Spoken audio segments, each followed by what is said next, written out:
Bonjour à tous et bienvenue sur SketchUp, le podcast, épisode 1, l'histoire de SketchUp. Je suis Fred Lamy, spécialisé sur SketchUp. Si vous en voulez plus sur mon pédigré, vous pouvez me retrouver sur YouTube en tapant Fred Lamy, vous aurez plein d'informations sur SketchUp. Alors ce podcast, il a vraiment pour but de parler de SketchUp, bizarrement, et tout ce qui va autour. Donc on parlera de SketchUp, mais peut-être de son actualité, du matériel par exemple qu'il faut avoir pour SketchUp, ou bien des logiciels qui gravitent autour.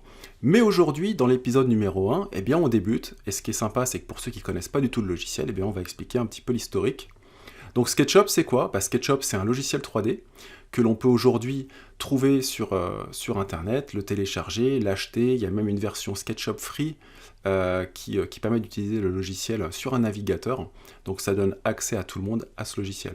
Allez, un peu d'histoire, on commence. Donc SketchUp, ça a été créé par deux personnes, deux Américains, en 1999, sous la société Alast Software, où SketchUp connaîtra sa première sortie en 2000 sous la version 3. Voilà. Donc Alast Software va faire trois projets, en fait, trois modules de SketchUp. Il va y avoir la version 3, la version 4 et la version 5. Moi, pour la petite histoire, j'ai connu SketchUp en version 5.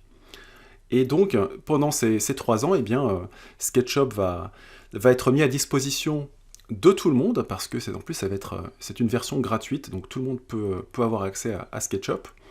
Et l'utilité de départ de SketchUp, le concept, c'est de se dire, il y a Google Earth, tout le monde peut y aller, mais ce qui serait sympa, c'est que l'utilisateur puisse créer sa maison, par exemple, créer des bâtiments pour mettre de la 3D sur Google Earth. Donc ça a été le projet principal.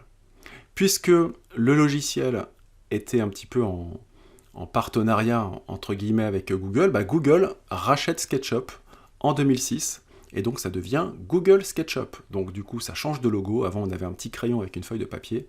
Là, ça devient un cube qu'on connaîtra pendant un petit moment. Donc Google rachète SketchUp. SketchUp arrive en version 6 chez Google.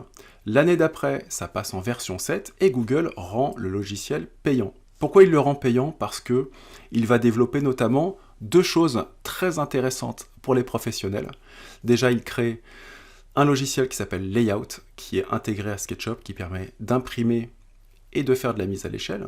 Et en plus de ça, il développe un entrepôt incroyable, le Warehouse, le 3D Warehouse, un site où il y a des milliers et des milliers d'objets gratuits que tous les utilisateurs peuvent importer dans leur projet. Alors, Google, c'est des malins, ils se disent on va pas payer des gens pour modéliser, on va dire que on va offrir la possibilité à tous les utilisateurs de modéliser leur objet et de contribuer à cette 3D Warehouse, et c'est ce qui se passera. Et encore aujourd'hui, vous pouvez créer votre propre objet et le mettre à disposition sur la 3D Warehouse, c'est gratuit, et l'utilisation d'ailleurs de ces objets 3D sont libres de droit.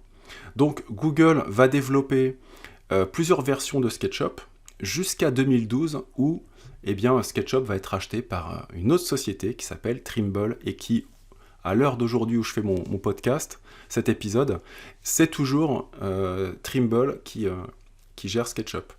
Donc il va y avoir la première version en 2013, et là il va y avoir beaucoup de versions. Donc ce que va faire Trimble, c'est qu'il va changer aussi le logo, on va perdre un peu l'identité du logo SketchUp qui était chez Google, et ça va devenir donc Trimble SketchUp avec un logo, là aujourd'hui il est bleu, mais peut-être qu'il va encore changer à la version prochaine.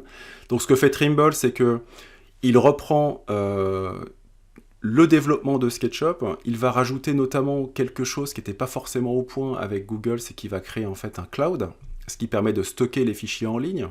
Et puis ça va se développer jusqu'à aujourd'hui. Vous avez plusieurs versions sur le site de Trimble. Vous avez notamment SketchUp Free, qui est très bien. SketchUp Free, vous pouvez utiliser SketchUp directement en ligne avec un navigateur. La dernière version gratuite, c'était SketchUp Make 2017, qui est toujours d'ailleurs qui est même disponible en téléchargement en ligne, mais ils ont arrêté le développement, notamment au niveau de la 3D Warehouse, c'est un peu compliqué. Donc il y a SketchUp Free, vous avez la version SketchUp Pro, qui est en abonnement annuel. que vous pouvez utiliser. Et puis il y a d'autres produits, donc il y a SketchUp Studio, un pack qui est beaucoup plus volumineux. Vous avez SketchUp Shop, qui est une version aussi payante de la version free, où vous êtes toujours en ligne sur le navigateur, mais vous pouvez également accéder à plus d'options. Voilà pour l'histoire de SketchUp. Donc je vous remercie d'avoir suivi ce podcast. Donc c'était l'épisode 1, l'histoire de SketchUp. Et puis moi je vous dis à très vite pour le prochain épisode. En attendant, portez-vous bien. Si vous voulez utiliser SketchUp, allez-y, c'est gratuit. Avec la version SketchUp Free. Et puis moi, vous pouvez me retrouver sur ma chaîne YouTube, Fred Lamy.